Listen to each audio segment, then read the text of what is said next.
Bonjour et bienvenue à cette édition de la Tribune TVHR. Comme premier sujet, on va vous parler de la rivière Richelieu. En fait, tout ce qui a rapport avec la protection de la rivière. On sait que le niveau d'eau également est très inquiétant. Ça fait d'ailleurs la manchette au cours de l'été. Et pour nous en parler, je reçois le directeur général du COVABAR, qui est l'organisme qui gère un peu à la protection de la rivière Richelieu. Il s'agit de M. Sylvain Lapointe. M. Lapointe, bonjour. Bonjour, M. Tremblay. Alors, COVABAR a tenu son assemblée générale annuelle il y a quelques jours à peine à Marieville. Quels sont les points importants qu'on peut retenir de l'assemblée générale du rapport annuel? Bien, les grands éléments, d'une certaine façon, on a fait un peu excusez-moi l'expression, le wrap-up de nos activités de l'année, dans le fond, le bilan de nos activités. Ici, ce qui touche principalement le Haut-Richelieu, c'est le nettoyage de l'arrachage, c'est-à-dire de châtaignes d'eau dans la rivière du Sud, dans la rivière Richelieu. Alors, depuis déjà quand même une dizaine d'années qu'on procède à ces travaux, donc de plus en moins de châtaignes. Alors, donc, le travail est réellement effectif.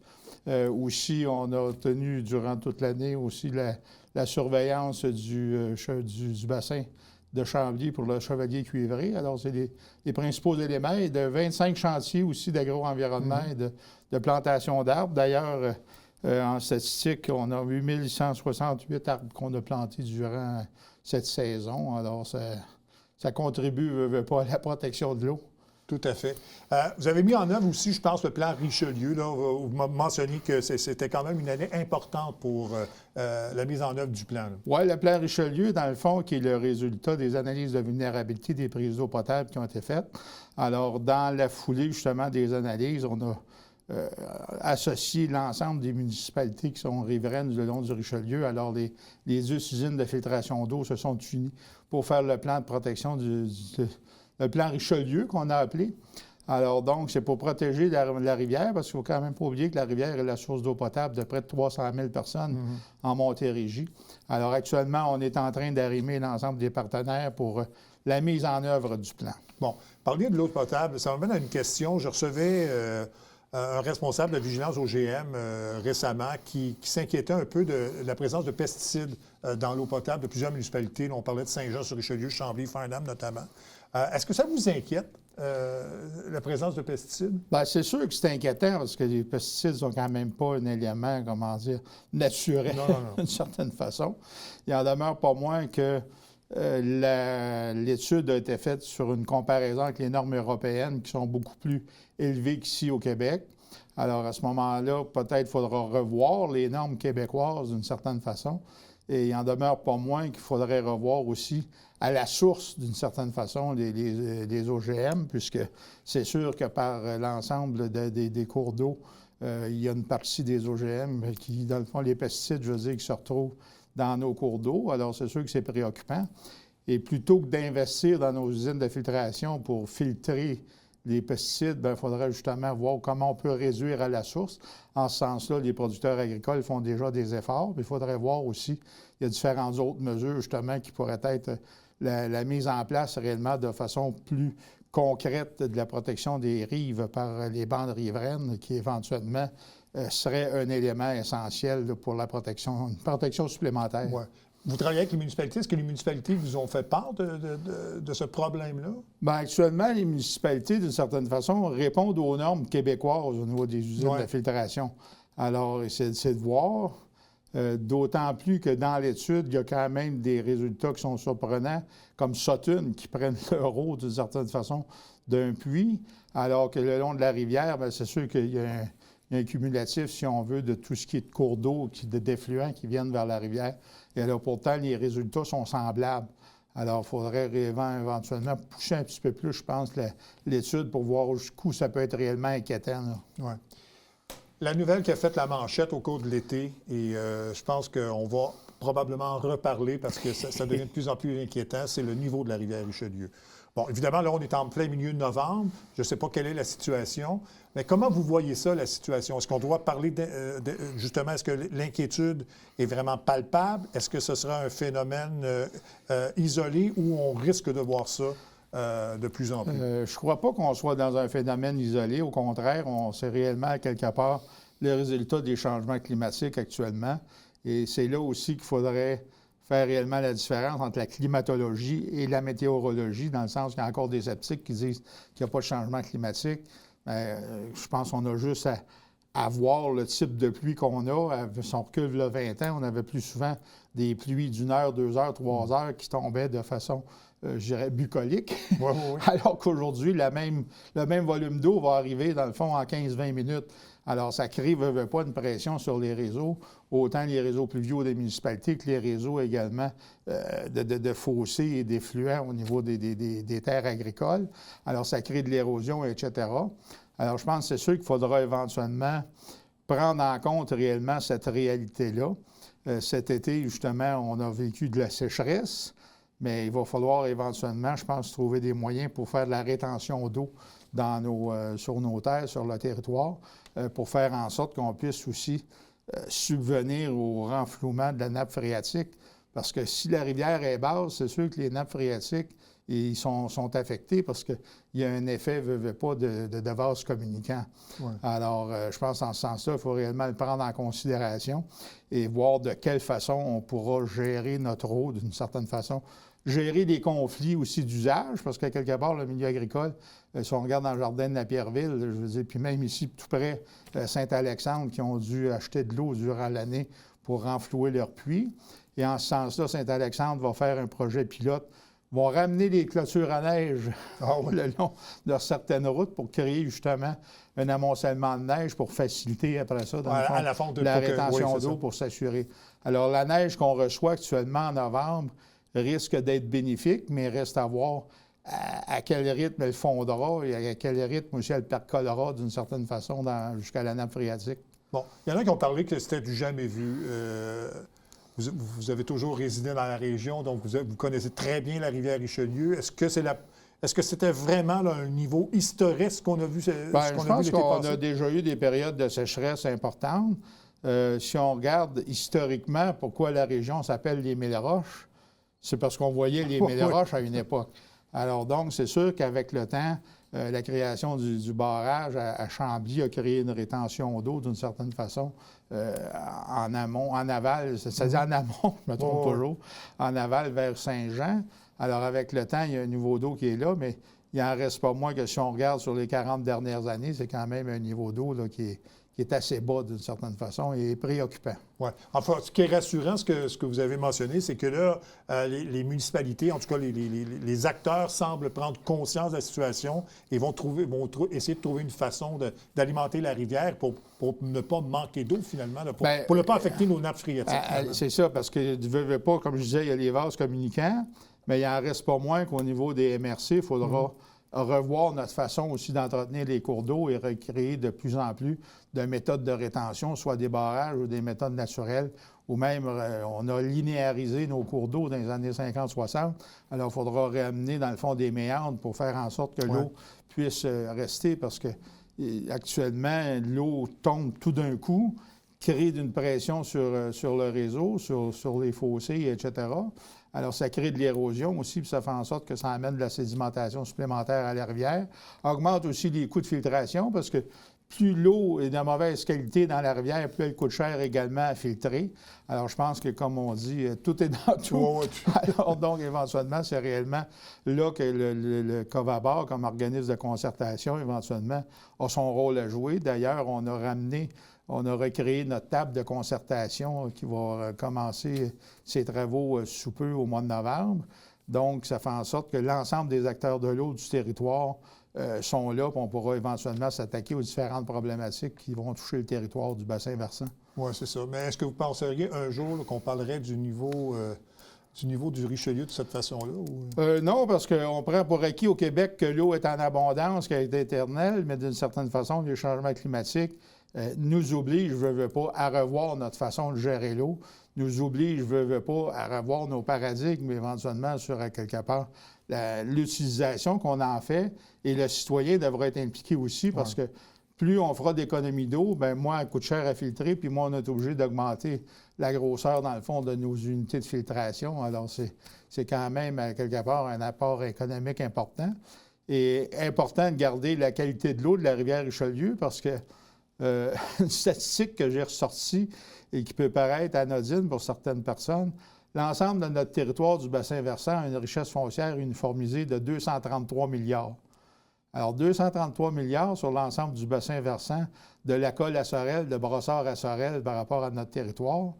Bien, moi, je pense qu'il y a un lien avec la qualité de l'eau et l'accessibilité à l'eau également sur notre territoire, parce qu'on a juste à imaginer ramener la qualité de l'eau qui était il y a 50 ans. Parce que il y a 50 ans, les gens me disent « Ah, je me baignais dans la rivière, je ne me baignerai pas aujourd'hui. » Bien, je vais vous avouer, avant qu'on fasse l'assainissement urbain, je ne suis pas sûr de la qualité de la soupe qu'il y avait dans la rivière à l'époque, malgré tout. Là. Oui. On va revenir sur d'autres aspects là, de ce que vous avez fait en 2025.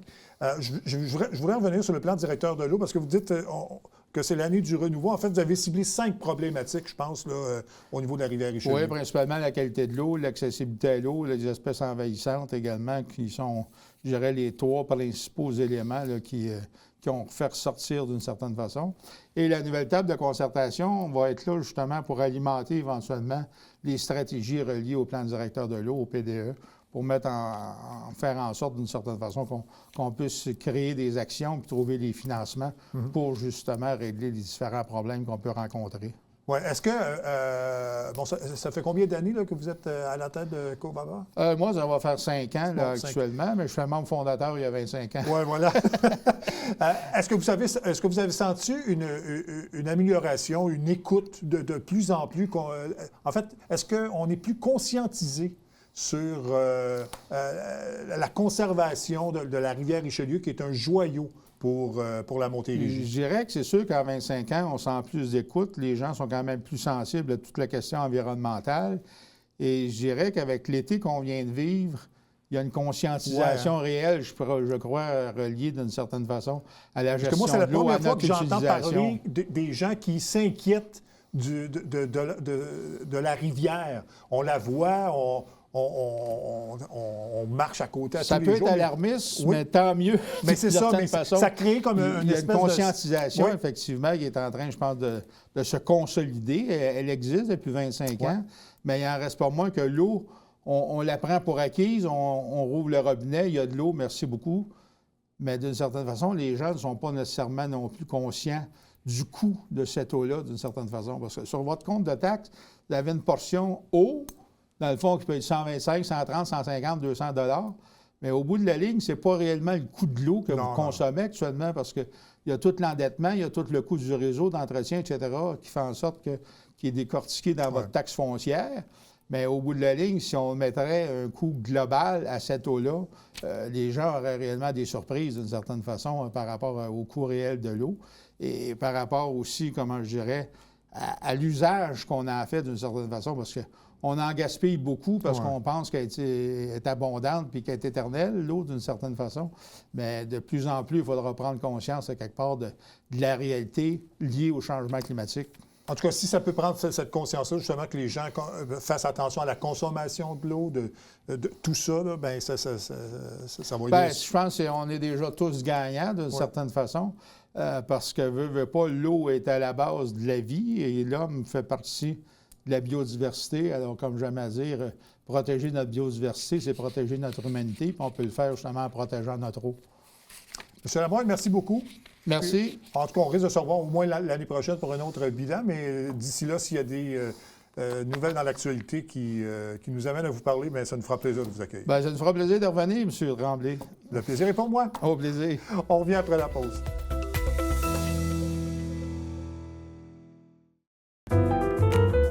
À tous les mois, écoutez Dans l'œil de Miss Ray et rencontrez des artistes et des organismes qui contribuent à la diversité culturelle de notre belle région.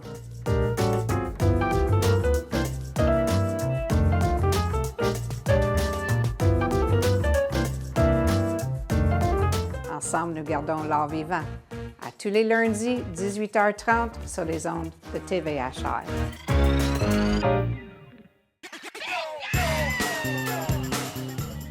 Le Tonadette du bingo au Télébingo vous permet de jouer dans le confort de votre foyer. 4 500 $ en prix à gagner. Et pour ce faire, vous devez vous procurer un livret comme celui-ci au coût de 9,50 $ chez l'un de nos détaillants, dont la liste apparaît sur notre site Internet tvhr9.com. Donc, c'est un rendez-vous dimanche matin à 9h30. Télébingo.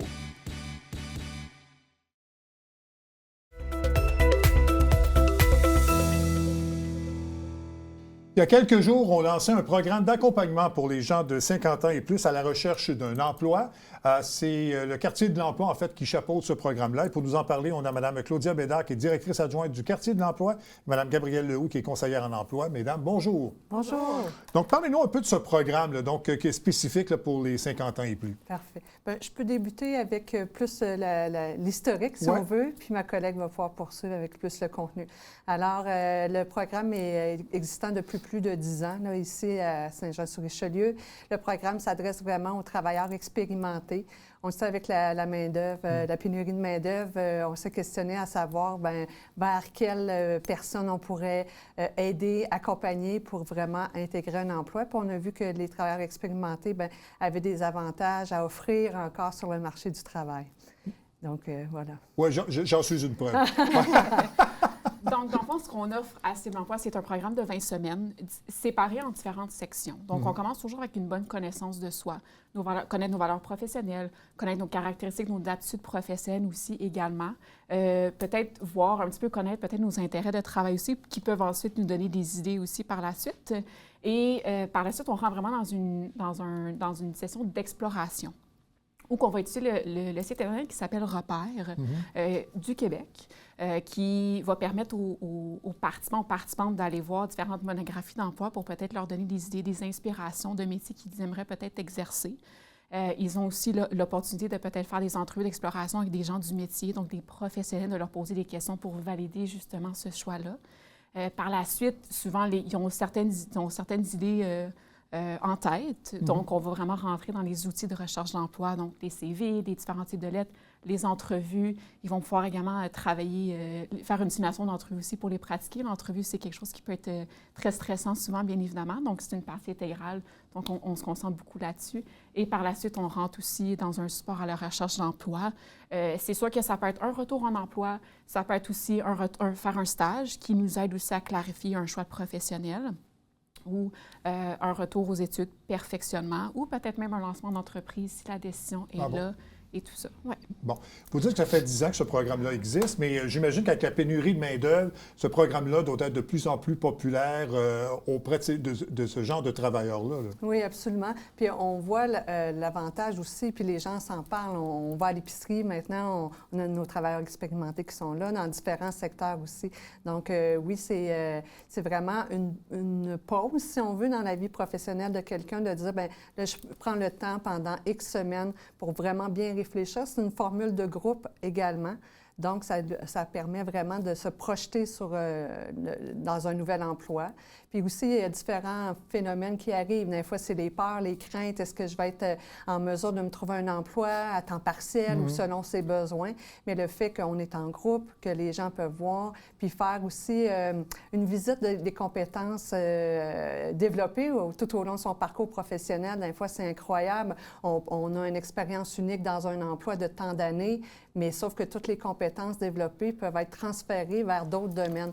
Donc, le programme leur permet également là, d'aller vers ça. Parce que ces démarches-là, on peut remarquer des intérêts ou des compétences que l'on a, mais qu'on n'a jamais développées ou jamais vraiment saisies. Mais là, peut-être que cette formation-là va permettre à ces gens-là justement de dire « Ah, bien, je n'avais pas pensé à ça, mais finalement, j'aimerais ça et je serais bon là-dedans. » Exactement. Puis c'est pour ça qu'on commence déjà là, avec un bilan de compétences dès le début de la deuxième semaine, pour qu'ils puissent aussi... Parce qu'un sujet qui revient souvent aussi, c'est « Ah, ma confiance en soi, c'est difficile pour moi. » Donc, en faisant cet atelier-là de bilan de compétences, de commencer de A à Z, de vraiment toute leur expérience de travail, puis de faire « Ah, OK, j'ai vraiment des belles compétences, puis c'est des compétences que je vais pouvoir mettre de l'avant devant un employeur ou même en entrevue aussi. » C'est important aussi. Donc, ça les aide à faire ce cheminement-là aussi. Ce programme-là, est-ce que ça vient des gens qui cherchent des emplois ou des employeurs qui voulaient ce genre de travailleurs-là, mais qui avaient de la difficulté à trouver de la main-d'œuvre?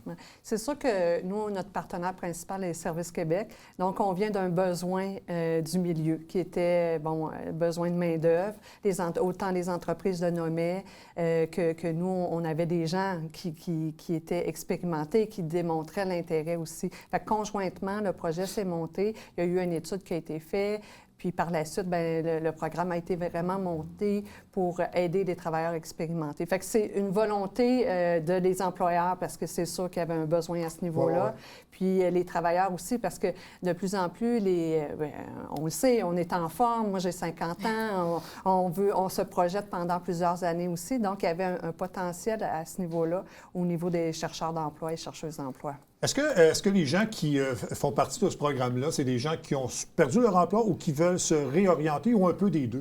Un peu des deux, je dirais. On peut avoir les deux contextes. On peut avoir des gens qui ne peuvent plus exercer leur métier. Souvent, ce qui est mentionné, c'est limitation physique, blessure qui a été au travail aussi, donc ils ne peuvent plus faire le métier. Mais il y en a aussi qui peuvent peut-être se questionner. Donc, ils veulent vraiment faire une clarification de cible. Ils ont peut-être des idées. Donc, peut-être, mon métier m'intéresse encore un petit peu, mais il y a peut-être d'autres choses qui peuvent peut-être aussi m'intéresser. Donc, le programme, dans ces deux contextes-là, leur permet vraiment de voir tout ça et de se permettre aussi, pendant ces 20 semaines-là, justement, de faire ce choix-là et de se choisir, puis de prendre une décision vraiment à eux à la fin de ces 20 semaines-là, dans le fond. Bon, c'est ça. Donc, vous parlez d'un programme de 20 semaines. Donc, on peut considérer ça comme un programme à temps plein. Là. Les gens sont investis vraiment. Exact. Oui, c'est un programme à temps plein. C'est souvent le matin qu'on va se voir. Par exemple, à la maison, il y a des démarches, des exercices aussi qui doivent être faits à la maison aussi. Dans tout ça, oui, c'est une formule de groupe, mais pour rendre ça aussi un petit peu plus individualisé, on est 2 conseillers au programme, donc chacun, en individuel, on va voir les participants aussi une fois par semaine. Donc, de vraiment faire un cheminement avec eux, plus personnalisé à eux, individualisé à eux, pour vraiment les aider aussi et les accompagner dans tout ça. Ouais. Puis, il y a un guide qui a été produit, je pense, pour aider les gens. Hein? Oui, exactement. Donc, le guide a commencé un petit peu pour que les gens se sentent un petit peu interpellés justement par le guide, puis faire « Ah, OK, bien peut-être que le programme de Cible Emploi pourrait m'intéresser. » On a ressorti les sujets que, quand on rencontrait les gens du groupe, c'était ce qui était véhiculé souvent, donc gestion du stress, confiance en soi, la motivation, le transfert de compétences, tous ces sujets-là. Donc, le guide a été un petit peu développé avec ces sujets-là en tête. Et notre département de communication au quartier d'emploi a fait un beau guide justement pour que les gens puissent le lire. Puis après ça, venez nous contacter si c'est quelque chose qui les intéressait par la suite. Parler des problèmes, notamment gestion du stress. Ouais. On se demande si on est compétent ou si on a les aptitudes pour réaliser un travail. Là, on s'adresse aux 50 ans et plus, mais j'imagine que la gestion du stress, là, ça peut être commun également pour n'importe quel travailleur sur le marché. Là. Absolument. Puis dans nos démarches au quartier de l'emploi, on va toucher toutes ces thématiques-là. Pas que c'est majeur ou ça peut être généralisé, mais on le sait qu'une entrevue, ça peut générer un stress, puis ça peut devenir un frein pour aller faire le pas suivant. Donc, on essaie vraiment d'aller toucher, que ce soit la gestion du stress, que ce soit au niveau, on parlait de l'estime de soi, l'affirmation, bien comprendre aussi les offres d'emploi. Tu sais, des fois, on voit une offre d'emploi, mais il y a une façon de la regarder pour être en mesure de mettre en valeur ces compétences qu'on possède. Souvent, le titre, on ne comprend pas nécessairement le titre ou le genre d'emploi qu'on recherche, mais quand on connaît le sens, bien là, on s'est dit, ah ben oui, puis c'est fait pour moi. Là, c'est Absolument. Ça. Puis l'avantage aussi, on offre des développements de compétences au niveau informatique également. Certaines personnes dans nos groupes de cible emploi se débrouillent vraiment bien avec l'informatique puis peuvent aider les autres. Mais on a un prof, un formateur au niveau informatique pour donner la base au niveau de Word, au niveau Internet également. Puis même, on peut aller faire une base au niveau d'Excel. Oui, parce que c'est une génération qui s'y connaît peut-être un peu moins là-dedans. C'est ça. Puis maintenant, à la recherche d'emploi, tout passe vers... on envoie notre CV par Internet, des trucs comme ça. Fait qu'on peut les habiliter puis montrer vraiment les bonnes techniques. Je ne sais pas si on peut répondre à ça, mais est-ce qu'il y a un secteur d'emploi qui est plus recherché ou plus valorisé pour ces personnes-là de 50 ans et plus? Ou ça peut s'adresser vraiment à tous les secteurs? C'est sûr que c'est tout dépendant de l'intérêt de la personne, mais on va beaucoup au service à la clientèle ou aider aussi les gens. Et c'est un désir pour certains là, de redonner, ou des fois, c'est de transmettre ses connaissances. Juste travailler au service à la clientèle, mais être en mesure de montrer, être comme un mentor auprès des plus jeunes. Souvent, c'est ressenti très valorisé pour les personnes expérimentées. Exact. Il y a combien de personnes? Là, je sais que la formation a été lancé récemment, là, mais généralement, il y a combien de personnes qui s'inscrivent à ces formations-là? Ça peut être très varié. Comme là, en ce moment, on a un groupe de 6 personnes, mais c'est sûr qu'on a pu déjà voir 8-10 personnes. Donc ça dépend, je dirais. Pour le moment, on est à 6 personnes. Puis est-ce qu'on assure le suivi lorsque ces personnes-là, par exemple, trouvent un emploi, on fait le suivi par la suite? Toujours, super important. On assure toujours de faire un suivi. Ils le savent dès le début qu'on va faire un suivi aussi auprès d'eux. Puis je trouve que des fois aussi, ça les rassure de savoir qu'on va continuer ce cheminement-là par la suite. Puis, oui, nous, on a demandé de faire un certain nombre de suivis. Cependant, ils savent, puis on aime toujours ça, avoir un retour de leur part, puis de voir comment ça se passe. Donc, on leur dit, là, oui, on est dessus à faire, mais quand il y a un besoin, n'hésitez pas de nous appeler. Là, on est là pour ça. Donc, c'est très bien reçu, ce programme-là, auprès des employeurs, là, c'est ça? Hein? Oui, absolument. Nous, on travaille, il peut y avoir des possibilités de stage, il peut y avoir des possibilités de visite d'entreprise aussi. Puis, c'est très bien vu, là, la collaboration avec les employeurs à ce moment-là. Ceux qui veulent s'inscrire à ces formations-là doivent aller sur le site, j'imagine, du quartier de l'emploi? Oui, certainement. Ou s'ils peuvent juste nous appeler aussi, là, toute l'information sur le quartier de l'emploi. On assure toujours, avant de débuter le programme, que les gens... On fait toujours une évaluation de rencontre, dans le fond, donc une rencontre d'accueil pour expliquer un petit peu plus en détail le programme, qu'ils aient un petit peu plus d'informations, ça ressemble à quoi, et vraiment pouvoir répondre à leurs questions, dans le fond, là, avant d'entamer ce programme de groupe, dans le fond. Parfait. Je vais prendre une minute juste pour expliquer pour les gens là, ce qu'est en fait le quartier de l'emploi. Là, on parle de formation pour les 50 ans et plus, mais ce que vous faites dans le quotidien, là... Bien, en fait, nous, tout adulte qui recherche un emploi peut venir cogner au quartier de l'emploi. On a différents services, que ce soit des services spécialisés pour les femmes, des services pour les personnes issues de l'immigration aussi. Donc, on a des conseillers en orientation, conseillers en emploi, pour vraiment vous accompagner dans votre recherche d'emploi ou un retour aux études. On a différentes formules. On a parlé de groupe, mais on peut avoir des démarches plus individuelles aussi, tout dépendant des besoins. On peut avoir été absent du marché du travail pendant plusieurs années ou être très près du marché du travail, avoir quitté, puis se chercher un autre emploi. Bon, je vais donner les coordonnées. Là. C'est Saint-Jean commercial, quartierdelemploi.ca si vous voulez vous inscrire. Et le téléphone, c'est le 450-347-6101. Mesdames, merci beaucoup. Merci beaucoup. Puis on invite les gens là, qui veulent justement de l'information ou réorienter leur carrière, de faire appel justement à cette formation. Merci beaucoup. Merci beaucoup. Merci. Ça complète l'émission, voilà. Ça complète cette édition de la Tribune TVHR. J'espère que ça vous a plu, mesdames, messieurs. Au revoir, à la prochaine.